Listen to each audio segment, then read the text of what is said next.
Muy buenos días, estimados cadetes de primer año, de primero Ancla y primero Politécnico. Nos corresponde desde ya profundizar temáticas correspondientes al mundo moderno. Vamos a comenzar, como corresponde, ¿cierto?, por realizar un contexto de lo que fue el mundo moderno. Eh, Pensando, ¿cierto?, que en la clase anterior estuvimos analizando una transición, ¿no?, de lo que fue el siglo XIV y el siglo XV propiamente tal en Europa, como consecuencia, ¿cierto?, de lo que nos trajo estas grandes expediciones, ¿cierto?, de las cruzadas, con esta refundación, ¿cierto?, de las ciudades, que eran principalmente comerciales, con el nacimiento de esta nueva clase social llamada la burguesía. Espero que se acuerden porque en realidad vamos a retomar bastantes temas relacionados eh, con el mundo de la ciudad. Bueno, vamos a empezar. Lo primero es entender que el mundo moderno, si esto fue un periodo histórico, bueno, es uno de los periodos históricos más breves, ¿no? Lo tenemos considerado dentro, entre el siglo XV, específicamente desde el hito que lo marca, ¿cierto? Es el descubrimiento de América, ¿cierto? El 12 de octubre de 1492 hasta la Revolución Francesa, ¿cierto? Con su fecha símbolo del 14 de julio de 1789. ¿Ya? Por lo tanto, tenemos aproximadamente 3 siglos de historia, que en realidad, si ustedes se ponen a pensar, no es mucho tiempo en comparación con los 10 siglos del mundo medieval recién acontecido, ¿cierto? Sin embargo, el mundo moderno ha sido uno de los periodos más importantes dentro de la periodicidad histórica, ¿ya? Hay importantes avances, hay un mundo, bueno, de hecho el mismo título lo dice, ¿no? Un mundo moderno, a diferencia de nuestro mundo, que es el mundo contemporáneo aún, pero que probablemente tenga un cambio de nombre, ¿cierto? Especialmente posterior a lo que es el mundo globalizado después de la Segunda Guerra Mundial.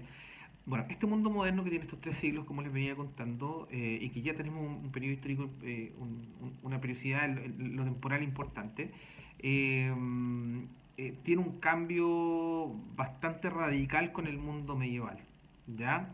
Y vamos a hacer algunas comparaciones. Miren, por ejemplo, en lo político, ya el sistema feudal va a tener una lenta y progresiva caída, salvo en algunos reinos, ¿cierto? Como el de Francia, que justamente permitió posteriormente lo que fue la revolución. En el mundo político se crean los estados-nación, ¿ya? ¿Qué quiere decir esto? Que todos estos reinos, ¿cierto? Que este rey tenía parcelados, ¿no? Con la nobleza, bueno, se van a unificar y ahora va a ser la figura fuerte, ¿cierto? Del rey, ¿ya? Los nobles le van a ayudar a gobernar, pero ya no van a tener ese poder que tenían como señor feudal, ¿ya? O sea, todos estos reinos españoles, ¿cierto? Por ejemplo, que existían, bueno, ahora van a estar unificados solamente en la figura de un rey, ¿ya? Por lo tanto, el mapa de Europa también se va a modificar, ¿ya? Cuando hablamos de Estado-nación, hablamos de Estado, una monarquía propiamente tal, de orden constitucional, de orden absoluto, pero una monarquía propiamente tal, ¿ya? Y cuando hablamos de naciones, que ya tenemos ciertamente estas nacionalidades, ¿cierto?, absolutamente desarrolladas. Ya no hablamos de los estados franceses, sino que hablamos de el reino francés. No hablamos de los reinos españoles, sino que hablamos del reino español, porque ya tiene, ¿cierto?, ya está conformado, ¿cierto?, por una nacionalidad española. Lo mismo pasó con Portugal, ¿cierto? Hay algunos reinos que todavía van a continuar diseminados, ¿cierto? El caso alemán y el caso italiano, ¿ya? Pero la gran mayoría de los estados, ¿cierto?, en Europa va a tener esta característica, ¿cierto?, de ser Estado-nación. Eso es lo primero. Lo segundo, en términos económicos, ya no vamos a tener esta economía rural principal, ¿ya? Aquí lo importante es que sí vamos a tener una economía abierta, ¿cierto?, basada en el mercantilismo, ¿ya? Y cuyo principal protagonista ya no va a ser este noble, ¿no? Este noble feudal, sino que va a ser esencialmente la clase burguesa, ¿ya? ¿Y por qué razón? Porque el Estado ahora va a empezar a nutrirse, ¿cierto?, de carga impositiva, en donde no va a ser el noble el que va a tributar, sino que va a ser el burgués. Por lo tanto, el rey va a tener una alianza muy importante, ¿cierto?, con la burguesía, porque finalmente son los que le van a tributar, ¿no? Y van a hacer crecer este Estado, ¿cierto?, poderoso. Les recuerdo que en el mundo moderno el Estado más poderoso era aquel que concentraba la mayor cantidad de riqueza en oro y en plata. Y es por eso que en un principio tanto el reino de España como Portugal fueron los grandes reinos, ¿no?, de este mundo moderno. Por lo tanto, la economía, con estos cambios, ¿no? Esto va a cobrar una gran importancia. El descubrimiento de América sin duda fue un hito histórico, pero con un beneficio financiero, pero enorme para las arcas del Reino de España y el Reino de Portugal. ¿Ya? En términos económicos, entonces, una economía abierta, una economía internacional. El mundo moderno puede ser considerado como eh, el del antecedente, ¿cierto?, de lo que va a ser el capitalismo, teorizado posteriormente en el siglo XVIII, ya a fines de este mundo moderno. ¿Ya? En cuanto a la sociedad, bueno, la sociedad va a tener un pequeño margen de flexibilidad, sobre todo en la ciudad, ¿no? Eh, ya no vamos a tener esta marcada jerarquía feudal, sobre todo, sino que este grado de flexibilización va a pasar por las múltiples actividades comerciales, ¿cierto? Esencialmente comerciales que se va a tener en la ciudad. Por lo tanto, va a existir una amplitud, ¿cierto? En términos de la diversificación del trabajo, ¿ya? Van a existir los gremios, ¿no? Estas agrupaciones de trabajadores que realizan un mismo oficio. Entonces, van a haber bastantes y múltiples ocupaciones a lo largo de este mundo moderno, por lo menos en los estados, ¿cierto?, que va a proliferar este sistema económico mercantilista y en donde efectivamente se tienen bastantes ciudades. Bien. Pero, sin embargo, lo que más marca este mundo moderno es sin duda un nuevo cambio de mentalidad. Todo lo que yo les he estado diciendo en realidad no tendría ningún sentido ya si viviéramos todavía en el mundo feudal. Lo que tenemos ahora es otra mentalidad. Y eso es muy importante porque con eso justamente, y va a ser lo primero que vamos a profundizar hoy, ¿no? Tiene que ver justamente con un cambio de mentalidad en las personas, en la sociedad, en esta sociedad más bien urbana, ¿no? Y no rural, ¿ya? Y tiene que ver justamente con pasar de este teocentrismo, ¿no?, muy arraigado, ¿cierto?, en el mundo medieval, a un antropocentrismo en el mundo moderno. ¿Por qué les digo esto? Porque en el fondo este antropocentrismo le permitió a las personas en su conjunto mirarse a sí mismos, ¿cierto? Y entender que las personas son las creadoras del futuro, del destino. ¿Ya? Luego del descubrimiento de América existe una apertura en la mente de las personas y el mundo ya no va a girar en torno o únicamente a Dios. Ya la filosofía escolástica va a quedar atrás y las personas se van a volver bastante aventureras, ¿no? Van a querer descubrir nuevas tierras, ¿ya? Es una época en donde nacen los más importantes científicos, ¿ya? Los más importantes descubrimientos nacen en el mundo moderno, ¿ya? Es una época en donde las personas y la sociedad en general se dio cuenta de que es capaz de transformar su propio mundo y de hecho lo hicieron de esa manera, ¿ya? Tenemos al científico más importante que ha existido en la Tierra, que es Leonardo da Vinci. Hasta el momento nadie ha superado su coeficiente intelectual. Leonardo da Vinci, que en el siglo V estaba diseñando eh, tanques, helicópteros, submarinos, que fueron recién creados a fines del siglo XIX, ¿ya? Y que nadie ha podido superar, insisto, su coeficiente intelectual. Es una época que tiene un salto progresivo en términos de descubrimiento, en términos de avances científicos y técnicos, es realmente una época de luz. Y por esta misma razón es que lo que marca justamente este mundo moderno y el puntapié inicial justamente se presenta, ¿no?, con un escenario literario y artístico llamado humanismo y renacimiento, ya, del cual nos vamos a referir en un momento más. A partir de este humanismo y renacimiento, de este movimiento, ¿cierto?, intelectual, artístico del mundo moderno, es que también se van a producir los más importantes descubrimientos científicos y técnicos. Ya hay bastantes, pero vamos a nombrar los más importantes. Eh, otro punto, fuera del que hablábamos, ¿cierto?, tiene que ver con la división, ¿cierto?, del cristianismo, a partir de una gran revolución llevada a cabo por un monje llamado Martín Lutero, que también nos vamos a referir en esta clase. Otro punto fundamental, ¿cierto?, de análisis es, tiene que ver, ¿cierto?, con este famoso siglo de las luces, que es el siglo del racionalismo, ¿no? Que se viene a presentar nuevamente como refundado, ¿no? En términos filosóficos, en el siglo XVIII, ¿ya? Siglo XVIII que se va a contraponer, ¿cierto? Eh, Esencialmente con lo que va a suceder en Francia. Y tiene que ver también con este cuarto y último punto, ¿cierto? Digno de analizar en este mundo moderno que tiene relación con el absolutismo monárquico, en donde Francia, digamos, fue el estado símbolo, ¿ya? Y que finalmente esto detonó esta gran revolución que marcó un cambio de hito histórico, ¿cierto? Pensando en lo que es actualmente el mundo contemporáneo. Entonces, estos cuatro pilares, ¿no? Humanismo y renacimiento, la crisis del cristianismo, el siglo de las luces, el racionalismo y el absolutismo monárquico marcaron la pauta de estos tres siglos, pero intensos y potentes siglos de historia. ¿Ya? Vamos a comenzar entonces con lo que fue el humanismo y el renacimiento. Vamos a comenzar esencialmente con el renacimiento, ¿cierto? Eh, Ustedes entenderán que el renacimiento fue un movimiento artístico propio del siglo XV, parte del siglo XVI, sí, más o menos un siglo y medio, ya cuya capital, ¿cierto? Fue Florencia, ya en la península itálica. Eh, el objetivo, ¿cierto?, del Renacimiento era expresar artísticamente este deseo de demasiados, de muchísimos y numerosos artistas, ¿ya? Esencialmente italianos, ¿no? En términos y expresados, ¿cierto?, en la escultura, en la pintura, ¿ya? Esencialmente, representando principalmente la figura del cuerpo humano, ¿ya? Y algunas también expresiones religiosas, ¿ya? Acá un detalle, ¿ya? El mundo moderno no quiere decir que haya desechado a Dios. Dios queda en un segundo lugar, por si acaso.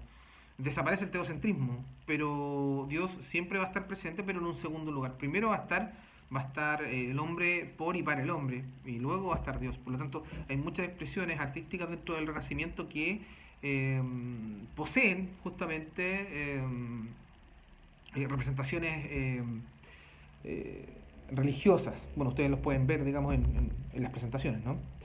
El Renacimiento es un movimiento absolutamente urbano. ¿Ya? Ningún movimiento visto en el mundo moderno lo vamos a encontrar en el mundo rural. ¿Ya? Es propio de las instituciones políticas urbanas, ¿no?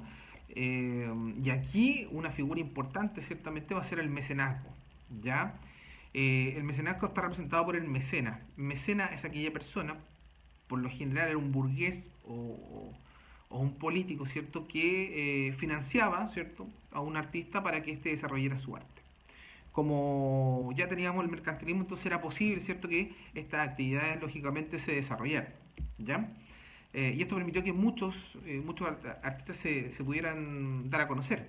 Eh, Hay muchos críticos de arte que han sostenido que las obras más hermosas, ¿cierto?, las más importantes se desarrollaron sin lugar a dudas en el Renacimiento, ¿ya? Y la última idea importante, ¿cierto?, para entender este renacimiento es que tiene una inspiración en el pasado grecorromano. Si ustedes se ponen a ver sus presentaciones, ¿cierto?, muchas de las esculturas, ¿cierto?, de la pintura que existe, eh, tiene fiel reflejo justamente de este panteón, ¿cierto?, de dioses greco-romanos, ¿ya?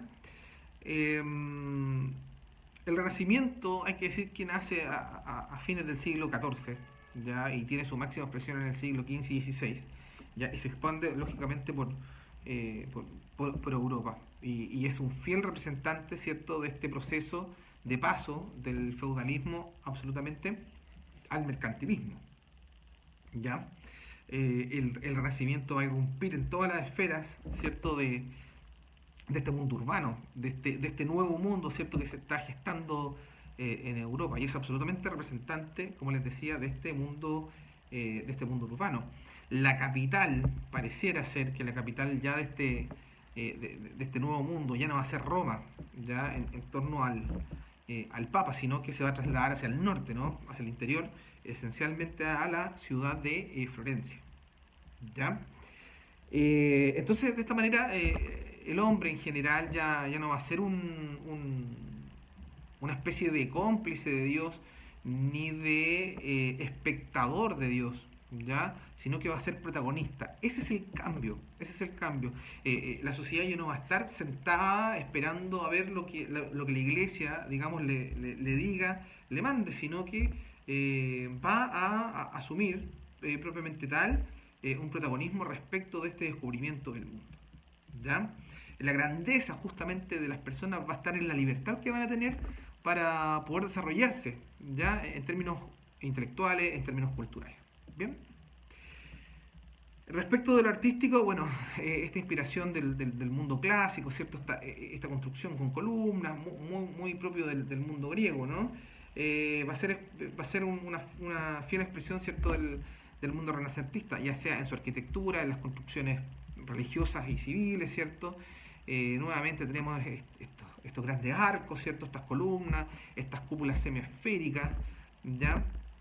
Y en términos decorativos, estos grandes pórticos, ¿cierto? Con bastantes figuras, ¿cierto? Con guirnaldas, con medallones, etcétera. ¿Ya? Ustedes, bueno, en el Power que yo les dejé, van a ver en la arquitectura que hay un fiel reflejo, ¿cierto? eh, de este mundo, ¿cierto? Renacentista. Y el gran ejemplo, sin duda, fue Leonardo da Vinci, que fuera de ser un importante científico, también fue un gran artista, ¿no? Artista florentino, ya escultor, arquitecto, ¿cierto? Ingeniero y científico. Ya, sin lugar a duda, es, para mi gusto, el máximo representante de este mundo moderno. eh, con un amor pero profundo respecto del conocimiento, ¿cierto? De la investigación, del arte, un hombre totalmente integral, el más fiel representante, absolutamente multifacético en todo lo que él creó. Hasta el día de hoy, sin lugar a duda, él es el máximo representante tanto del mundo artístico como del mundo científico. ¿Ya? Bueno, en términos de la pintura, lo mismo. Existe una mirada, ¿cierto?, al mundo clásico, si ustedes lo pueden ver. Hay un tremendo manejo, ¿cierto?, de la anatomía, de la morbidez muscular, ¿cierto?, de la belleza exterior, de lo que se crea, ¿ya? Los temas son principalmente mitológicos y religiosos. Mitológico en términos de el pasado greco-romano y religioso por todo lo que la iglesia logró eh, influir, ¿cierto?, en esta sociedad europea. ¿Ya? Aquí también encontramos a Da Vinci, a Miguel Ángel, a Rafael, a Tiziano. Hay un montón de artistas muy conocidos e importantes en el mundo moderno. ¿Ya? Eso en cuanto al Renacimiento. Bien, en cuanto al humanismo, que es la figura, digamos, paralela que surge, aquí hablamos de un movimiento más bien literario, ¿ya? Liderado ciertamente por escritores de renombre, ¿cierto? Con importantes obras que hasta el día de hoy son leídas, son estudiadas, son analizadas, ¿cierto? En nuestro mundo. Este movimiento literario, aquí hay un punto de inflexión, no se hubiera podido desarrollar sin una creación que para mi gusto después de la escritura cobra la misma importancia, ya que fue la imprenta. ¿Ya? Se habla mucho de la imprenta como una creación occidental, pero es una creación más bien china, ya que se fue exportando, ¿no?, en estos viajes de Occidente a Oriente, ¿cierto? De los mercaderes occidentales, lógicamente. En donde John Gutenberg en el año 1455, ¿cierto?, logró patentarla, ¿ya? Comprenderán la importancia de la imprenta, ¿ya? Hoy por hoy. Eh, Fue, sin lugar a dudas, el motor, ¿cierto?, el elemento más importante de este mundo moderno. Ya estamos hablando de mediados del siglo XV. ¿Ya? ¿Por qué? Porque obviamente logró reproducir las obras, logró masificarlas y hizo posible, ¿cierto?, que las personas pudieran, por lo menos los que sabían leer, ¿cierto?, pudieran conocer lo que decía la Biblia y un montón, ¿cierto?, de obras conocidas, ¿cierto?, por esta sociedad moderna. Bien. Eh, y es, o sea, se imaginará lo importante que es en términos de la masificación, ¿cierto?, de la información. La obra más impresa, sin lugar a dudas, fue la Biblia, ya eso está más que claro. Sin embargo, no hay humanismo en realidad sin la imprenta, ya hay que ser bien honesto con esto. Eh, el humanismo, al igual que el Renacimiento, va a desarrollar la dignidad, el valor de las personas, ¿ya? El valor que tiene lo clásico por sí mismo, la creación que tiene, la creación original que tienen las personas, ¿ya? Y aquí tenemos un montón, ¿cierto?, de escritores importantes, ¿no? Dante Alighieri, ¿ya? Tomás Moro, ya hay bastantes, el mismo Erasmo de Rotterdam, ¿cierto? Eh, Imagínense, Erasmo de Rotterdam, que era de los Países Bajos, ¿no? Humanista, ¿cierto? Y teólogo holandés, escribió una tremenda sátira llamada Logia en Locura, en donde, por ejemplo, criticaba fuertemente a la iglesia. Él era hijo, de hecho, de un sacerdote que nunca lo reconoció. ¿Ya? Entonces hay importantes obras relacionadas, ¿cierto?, con este nuevo mundo. Jamás alguien se iba a dedicar a criticar a la iglesia, ya menos en ese entonces, que todavía continúa con el Tribunal de la Inquisición, pero este fue el momento. Ya este mundo moderno fue el momento para decir las cosas, digamos, como eran y en forma bastante abierta. ¿Ya? Este humanismo y este renacimiento, estos dos movimientos, permitieron también un renacimiento científico. ¿Ya? Aquí vamos a hablar un poquito de estos descubrimientos científicos y geográficos, porque tenemos a montones, ¿cierto?, de descubrimientos, ¿cierto?, y de científicos que aportaron, sin lugar a dudas. La lista es bastante extensa. Tenemos a Galileo Galilei, ¿cierto?, como creador del método científico, en esta unión, ¿cierto?, que tiene el método racionalista y el método empirista. A Kepler, ¿cierto?, con esta descripción matemática de las órbitas planetarias. Al gran Nicolás Copérnico, ¿no? ¿Por qué no hablar de Copérnico, ¿cierto? Con su teoría heliocéntrica. Copérnico era de Polonia, estudió en la Universidad de Cracovia, ¿cierto? Obviamente estudió matemáticamente las estrellas y tienen que considerar que para él establecer su teoría heliocéntrica demoró ni más ni menos que 25 años, ¿no? 25 años tratando de afirmar de que no era el Sol el que eh, giraba en torno a la Tierra, sino que era justamente la Tierra y y todas las esferas celestes, ¿cierto?, las que giraban en torno al Sol. ¿Ya? Piensen ustedes que Copérnico fue perseguido por la iglesia por romper, digamos, lo que la iglesia decía en términos científicos. ¿Ya? Provocó rechazo, provocó incredulidad, ¿cierto? Pero su modelo es ampliamente aceptado, su teoría fue aceptada, ¿cierto?, con los años en términos de lo que fueron posteriormente sus descubrimientos. ¿Ya? Esto fue tremendamente importante, ¿ya? Tremendamente importante, puesto que quebró, bueno, como lo hicieron muchos científicos, ¿no? Quebró bastantes verdades de lo que sostenía la iglesia. Acuérdense que la iglesia, ¿qué era lo que sostenía esencialmente? Bueno, que en el horizonte del mar, ¿cierto? Las embarcaciones se caían, porque la tierra tenía una forma más bien cuadrada. Y por el que dijera algo en contra de la iglesia, ¿no? Pero bueno, así se fueron descubriendo también los orígenes de la vida y del universo. La iglesia se tuvo que retractar, pero esto viene después, ¿no? Después en este paso, eh, luego de este quiebre, ¿cierto?, de Lutero. Otros inventos importantes que sirvieron a la navegación especialmente fueron la brújula, ¿cierto? Que para variar fueron los chinos los que empezaron a utilizar esta herramienta, ¿cierto? Para encontrar el rumbo, ¿cierto? En el mar abierto. Estos instrumentos magnéticos, ¿cierto? Que fueron desarrollados más o menos en el siglo X, siglo X. Y el astrolabio, ¿cierto? Para medir la posición de las estrellas, ¿ya? Eh, que, bueno, obviamente sirve para establecer y medir la posición de la navegación respecto de las estrellas, lo que permite, obviamente, una navegación segura, ¿cierto? En conjunto, ¿cierto?, con la brújula. ¿Bien? Eh, y bueno, lo más importante sin duda y el hito que va a marcar todo lo que yo les estoy comentando, ¿cierto? Tiene que ver justamente con el descubrimiento de América. Bien, bueno, espero que haya quedado bastante claro con lo que fue el humanismo y el renacimiento y me voy a referir en términos bastante breves, ¿cierto? De lo que fue el quiebre religioso, ¿no? Quiebre religioso que trajo como consecuencia el nacimiento de las iglesias protestantes, conocidas en Chile como iglesias evangélicas, ¿no? Ya, y que tuvo este gran quiebre, ¿cierto?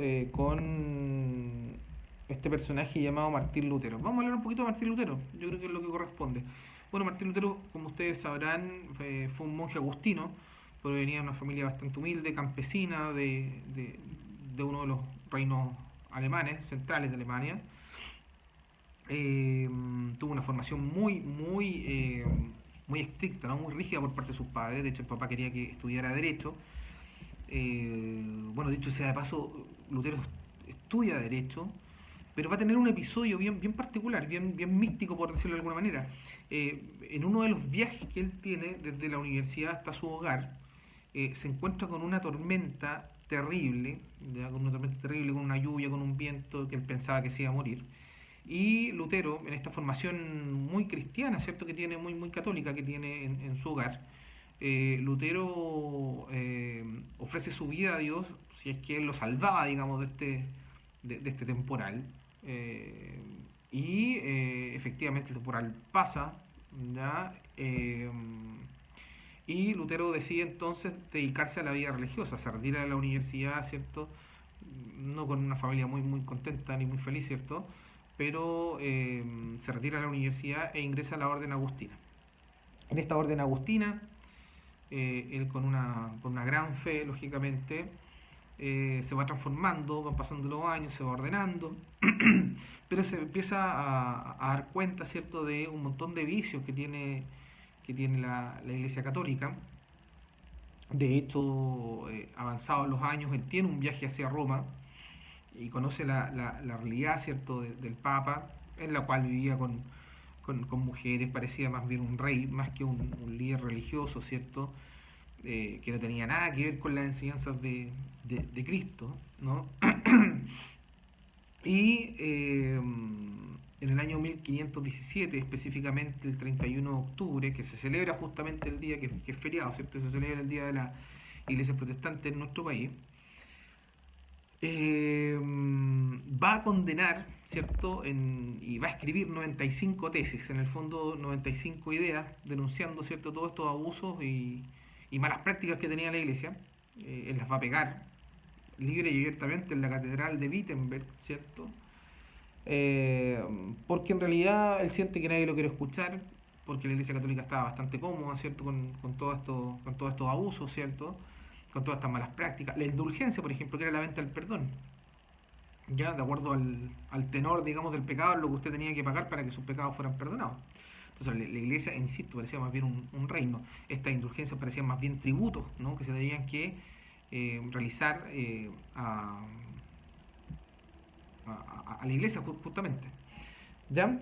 Y esta protesta desencadenó la división prácticamente en toda Europa, porque muchas personas obviamente lo siguieron, ya muchas personas lo siguieron, creyeron efectivamente que la iglesia no estaba haciendo las cosas bien, ya lógicamente sentó las bases de otros movimientos.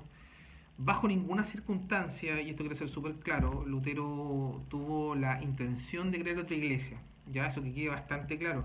Lutero lo que tenía ganas, ¿cierto?, era justamente de reformar estos malas prácticas de la iglesia católica desde dentro. Pero bajo ninguna circunstancia Lutero quería crear otra iglesia. Fueron sus seguidores los que crearon la iglesia luterana en Alemania. ¿Ya? Y como obviamente estas ideas se expandieron, se creó otra iglesia, ¿cierto?, en Francia, que fue el calvinismo, en Suiza, en Francia principalmente, y el anglicanismo, ¿cierto?, como iglesia nacional en Inglaterra. ¿Ya? Eh, Lógicamente las causas están en este desprestigio que el papado solo estableció, esta relajación moral del clero. Ustedes tienen que entender que en Roma, ¿cierto?, los papas, la jerarquía vivía prácticamente con mujeres, eran las mujeres las que lideraban la iglesia en Roma, ¿ya? Y estas prácticas abusivas, ¿cierto? Como la indulgencia, eh, eran prácticas públicas, ya que tenía la iglesia propiamente tal. ¿Ya? Ahora, bueno, ante esto, el Papa León X, ¿cierto? En el año 1520, prácticamente 2 años y algo después, ¿cierto? Lo excomulga, ¿cierto? Y Lutero, en un acto de rebeldía y en la plaza pública, ¿cierto? Va a quemar esta bula de excomunión, ¿ya? Y con esto se consagra este quiebre importante, ¿ya?